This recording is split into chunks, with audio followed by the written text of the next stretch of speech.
Shalom, Bapak Ibu, saudara-saudara yang dikasihi Tuhan, senang sekali kita ketemu kembali melalui channel YouTube HKBP Kayu Tinggi. Sebelum kita mendengarkan firman Tuhan, mari kita berdoa. Anugerah dan damai sejahtera dari Allah Bapa dan dari anaknya Tuhan Yesus Kristus kiranya menyertai saudara-saudara sekalian. Amin. Firman Tuhan buat kita di hari ini dari kitab Titus 3 ayat 4 sampai ayat yang kelima. Tetapi ketika nyata kemurahan Allah, Juru Selamat kita, dan kasih-Nya kepada manusia, pada waktu itu Dia telah menyelamatkan kita, bukan karena perbuatan baik yang telah kita lakukan, tetapi karena rahmat-Nya, oleh permandian kelahiran kembali, dan oleh pembaharuan yang dikerjakan oleh Roh Kudus. Demikian firman Tuhan. Topik renungan kita, kasih karunia adalah anugerah Tuhan, bukan prestasi manusia. Saudara yang dikasihi Tuhan, kita tahu bahwa kita hidup hanya karena kasih karunia Tuhan. Kasih karunia itu dianugerahkan oleh Tuhan secara gratis kepada setiap orang. Bukan karena prestasinya, bukan karena perbuatan baiknya, bukan karena apapun yang bersumber dari diri manusia. Karena sejatinya, sejak Adam dan Hawa jatuh ke dalam dosa, kita pun sudah diperanakan dalam dosa. Tidak ada manusia yang benar dan tidak ada manusia yang boleh selamat karena dari dirinya sendiri. Kita hanya boleh selamat hanya karena anugerah Tuhan Allah. Kita ada sekarang hanya karena anugerah Tuhan.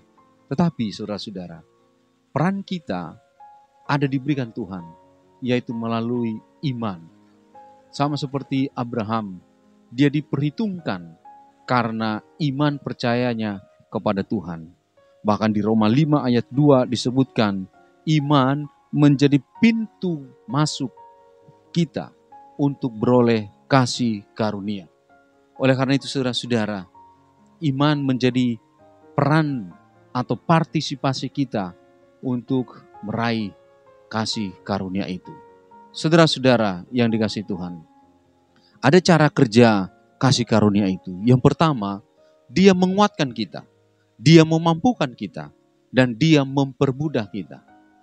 Menguatkan kita untuk melakukan yang benar, untuk melawan si jahat. Memampukan kita untuk mengerjakan keselamatan kita. Dan pekerjaan kita pun akan dipermudah. Karena tidak mungkin dari diri kita bisa mengerjakan itu semua.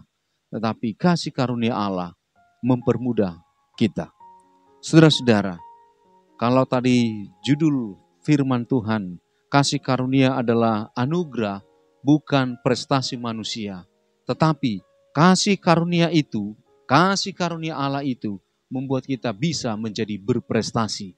Karena orang yang mengandalkan Tuhan dalam hidupnya, maka kasih karunia itu akan memampukan dia untuk menghasilkan pekerjaan-pekerjaan besar.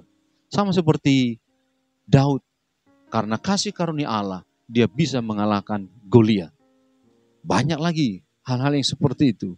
Karena kasih karunia Allah, maka Esther bisa menolong, yaitu bangsa Israel yang harusnya bangsa Israel akan di bumi hanguskan.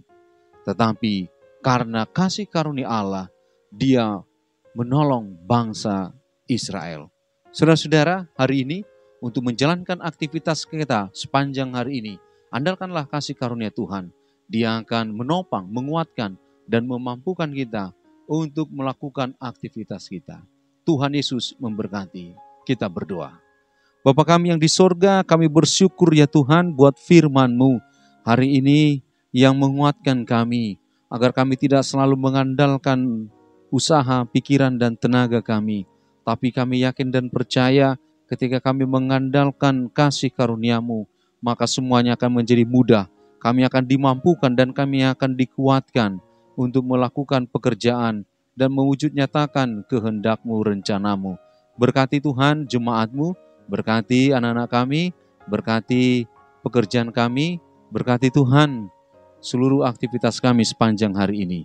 Ampunkan Tuhan kami dari dosa kesalahan kami. Sempurnakan doa kami ini Tuhan. Dalam nama Yesus Kristus kami berdoa dan mengucap syukur. Amin. Bapak Ibu, saudara-saudara yang dikasihi Tuhan Allah, selamat beraktivitas. Tuhan Yesus memberkati. Shalom.